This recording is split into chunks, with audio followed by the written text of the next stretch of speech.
welcome back again to my YouTube channel. For today's video ay tuturuan ko na naman kayo kung paano mag-edit ng videos na i-upload nyo doon sa channel nyo. Ano nga ba ang gamit ko na pang-edit sa video ko? Ang ginagamit ko lang po sa pag-edit ng aking mga videos ay ang CapCut. Ito po. So, kung wala pa kayong CapCut, mag-download lamang kayo sa Play Store. Then, mag-download kayo ng CapCut. CapCut Editor. Ayan po, CapCut Editor app. CapCut Video Editor. So, i-click nyo na lang po yan. Tapos, download. So, since naka-download na kasi ako, kaya i-open ko na lang siya. Ayan. Tapos, ayan na po. Paano mag-start sa pag-edit ng video gamit ang CapCut? Nakita nyo yung plus sign sa gitna, new project. I-click nyo lang yan. Then, pili kayo ng video na gusto nyong i-edit. So, halimbawa, itong video na to ang gusto kong i-edit. Ayan. Yan ang gusto kong i-edit. Na mga besh? Then, since nagkamali ako doon sa pagsasalita, gusto ko siyang i-cut. So, ang gagawin ko is ito. Ayan, gusto kong i-cut yan. Yan. So, anong gagawin ko dyan? I-click nyo lang yan. And then, may split dito sa may baba. Click nyo po yan. Then, i-click nyo yung nakasplit na video. Then, click nyo yung delete. Ayan. So, na-delete na natin po siya. So, nakita nyo na mga Ayan. besh? Kung anong meron doon sa wallet. So, paano pag gusto ko siya lagyan ng effect? Anong i-click ko? Click nyo lang yung audio, tapos effect. Yan. Tapos, lagyan ko siya ng Big Bang Explosion. Lagyan ko siya ng effect na Big Bang Explosion. So, click ko lang yan. Ayan. So, i-play nyo siya. Meron doon sa wallet. Meron sa wallet at bakit po siya lang po. i-vlog? So, pili lang po kayo sa mga effects. Marami po dito. Ayan. Meron po sa performance. Tapos sa laugh, fight, magic, transition, food, ambience, animals, mechanical, musical instruments. Ayan. So, pili lang kayo sa mga effects dyan kung anong gusto nyong ilagay sa video nyo. What if gusto ko siya lagyan ng overlay? Anong ibig sabihin ng overlay? So, ganito. Gusto nyo lagyan ng video sa may gilid. So, click nyo lang yung overlay, tapos add overlay. Gusto ko to gawing overlay. Yung wallet na yan, na video. Yan. So, ilagay nyo lang siya dito sa may gilid. Tapos, i-play nyo. Kasi, Yan. Automatic siya. saan doon? Kasi, Nag-play siya dyan sa gitna. Yung video na ginawa yung hindi siya masusunod. Gawa siya sa... So, since may music yung video na yan, gusto natin tanggalin yung music. So, i-click nyo lang yung video na yan, yung wallet na yan. Then, click nyo yung volume. Tapos, i-click nyo yung music 0 para wala siyang music. Para Kasi hindi masapawan yung sa video nyo. na yung wallet na yun ay hindi siya Ayan. masusunog. Ano pa ba? What if mag-insert ako ng another video? Anong gagawin ko? Click nyo lang po yung video nyo, tapos click split, tapos click nyo yung plus sign. And then, for example, i-insert natin tong video na to. Ayan. What? Ayan. So, click nyo yung split. Ayan. Tapos, i-delete nyo yung portion dito na hindi na kailangan i-insert doon sa video. Ayan. Then, ayan ang itsura niya. Gawa siya sa... Ayan. Ano pa ba? What if lagyan ko ng text dito sa may gilid? Anong i-click ko? Anong pindutin ko? Ito, pindutin nyo yung text. Yan. Tapos, mag-type lang kayo dito. Add text. Ayan. So, mag-type kayo. For example, yan ang ita-type natin. My first vlog. So, gusto nyo lagyan ng effects. Effects, yan.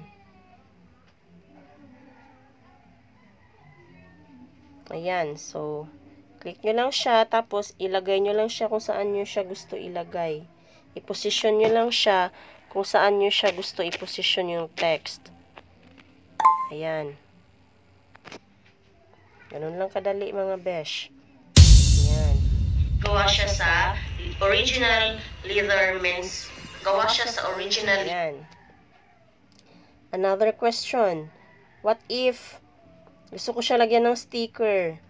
So, click nyo lang yung sticker dito sa baba. Tapos, kunyari, laughing emoticon.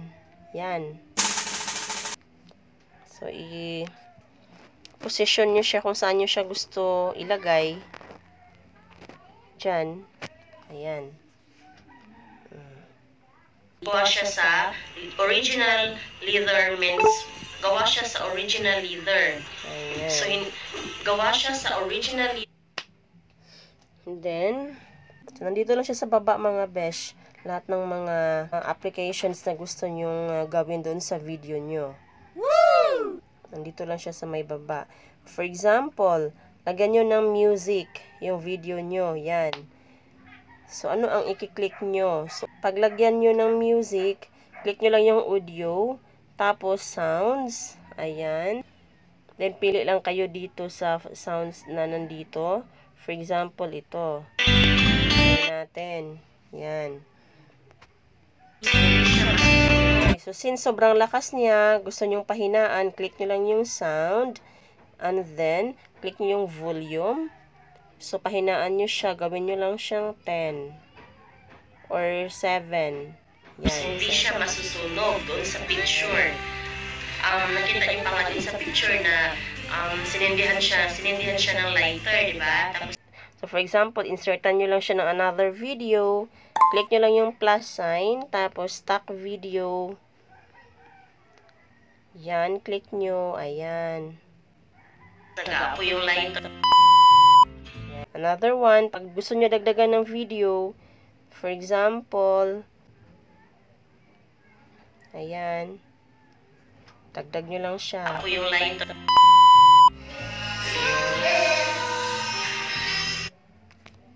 So, what if gusto nyo pahinaan yung sound ng video nyo? Click nyo lang yung video, tapos volume, yan, pahinaan nyo siya. Ayan.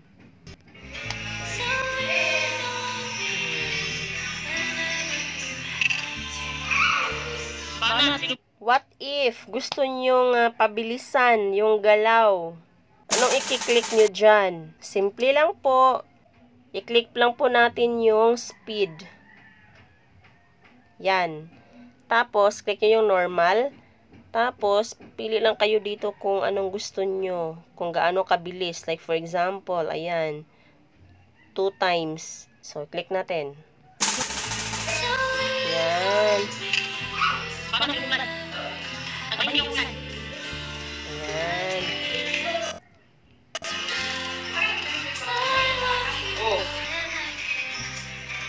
So, nasa inyo na kung gaano kabilis ang gusto nyo na galaw. Kung gaano kabilis ang gusto nyo na speed. Yung ibahin nyo yung boses. So, nangyari ibahin nyo yung boses. So, ano ang i-click nyo dyan? I-click nyo lang po yung voice effects. Ayan. Hello everyone! Welcome back again to my YouTube channel. Ay may isi-share lang ako sa inyo regarding Parang laki ng boses. Deep. Tapos yung pag chipmunk, Hello everyone! Welcome back again to my YouTube channel. Ay may isi-share lang ako sa inyo regarding sa wallet na nabili ko sa Facebook. or ito, hi. Hello everyone! Welcome back again to my YouTube channel. Ay may isi-share lang ako sa inyo regarding sa wallet na nabili ko sa Facebook. Hello everyone! Welcome back again to my YouTube channel. Ay may isi-share lang ako sa inyo regarding sa wallet na nabili ko sa Facebook. Another one. Pag gusto nyo naman, lagyan ng text. So, may example ako dito.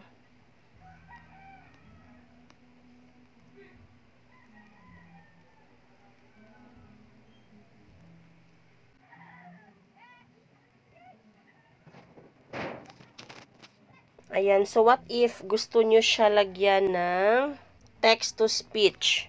Click nyo lang tong text-to-speech. Tapos, pili lang kayo, yan. Hello everyone, welcome back again to my YouTube channel. Or ito, Hello everyone, welcome back again to my YouTube channel. yung American female, British female.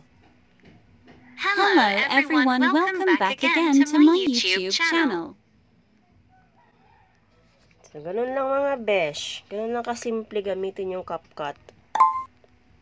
So, after that, pag tapos na kayo, nag-edit ng video nyo, tapos gusto nyo na siya i-upload, i-click nyo lang po ito. Yan. Then, set nyo po siya dito sa 24 and then 480 resolution. Click nyo export. Yan. So, antayin nyo yan hanggang sa matapos siya. Huwag kayong mag-open ng ibang mga apps kasi pag nag-open kayo ng ibang apps, automatic, mawala yung ina-upload nyo or ina-export nyo. So, ayan na mga besh. Tapos na po siya. Pag tapos na, click na lang po natin yung done. So, pag gusto nyo nang i-upload yung video na yun sa YouTube channel nyo, sundan nyo na lang yung ginawa kong tutorial sa inyo, yung about sa how to create your YouTube channel. So, dito sa my YouTube, tapos, i-click nyo yung profile nyo dito, and then, click nyo yung your channel, tapos, click nyo lang yung plus sign dito sa may baba, tapos, upload a video. And then, i-upload nyo na yung ine-edit nyo kanina na video. Ganun lang kasimple mga besh. So, sana may natutunan na naman kayo sa video na to. At sa mga hindi pa nakapag-subscribe dyan, please subscribe now at pakipindot na rin ang notification bell para updated kayo sa next video ko. Bye-bye!